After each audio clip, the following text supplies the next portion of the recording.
The Galactic Diplomatic Corps has 17 species on its roster. Every single one of them uses deception as a standard negotiating tool.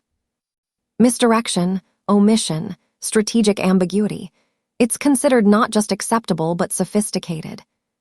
Then they met us. The confusion has been mutual ever since. The Varathi delegation arrived expecting standard procedure.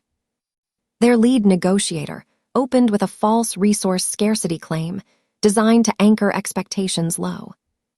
I listened to the full translation. Then I said, "That's not accurate. Your most recent survey data shows reserves at double what you stated." I have the numbers here. There was a very long silence.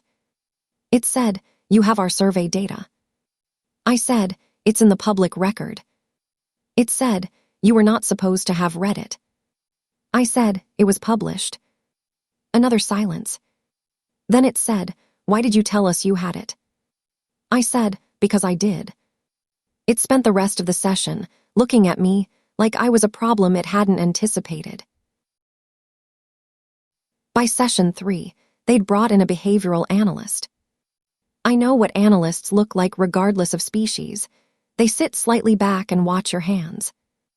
This one watched mine for 2 sessions before asking whether I was operating under some kind of constraint. I said, "What kind?" It said, "One that prevents deception." I said, "No." It said, "Then why don't you use it?" I said, "Because the agreement has to hold after we leave this room.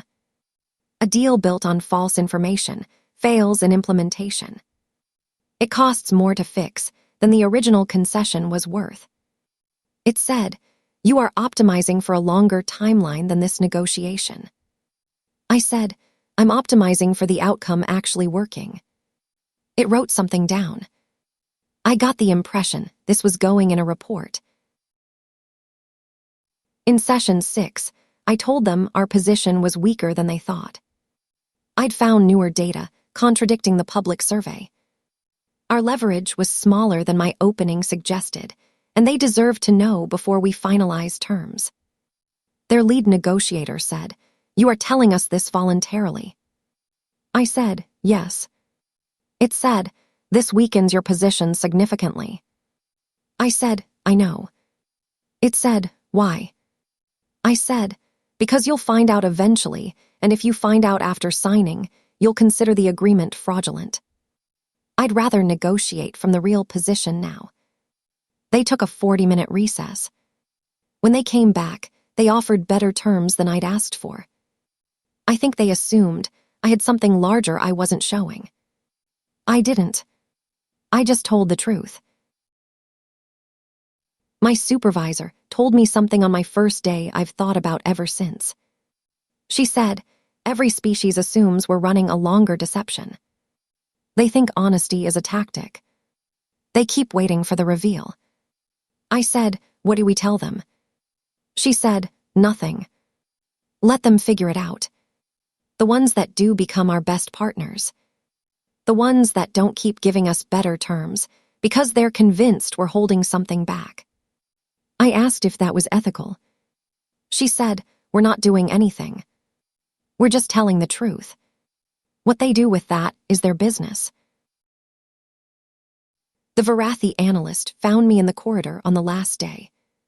It said, "I have studied human negotiators for 2 years. You are capable of deception. Your neurological architecture supports it. Your fiction is full of it.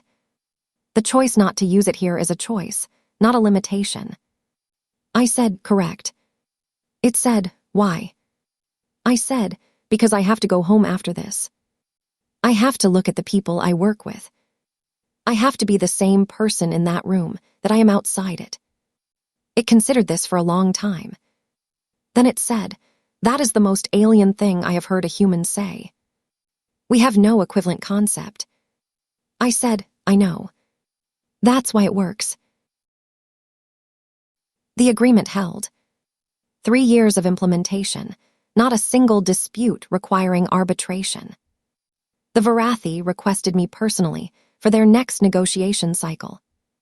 In their briefing notes, which they knew we would read, I think intentionally, they described human negotiators as unreliable in conventional terms, but uniquely stable in outcome delivery. I framed that and put it on my wall. My supervisor read it and said, "That's the nicest thing anyone's ever said about us." I said, "They meant it as a criticism." She said, "I know. That's what makes it so good." If this one made you think, subscribe. We post a new story every single day, and you don't want to miss what's coming next. Drop your story idea in the comments.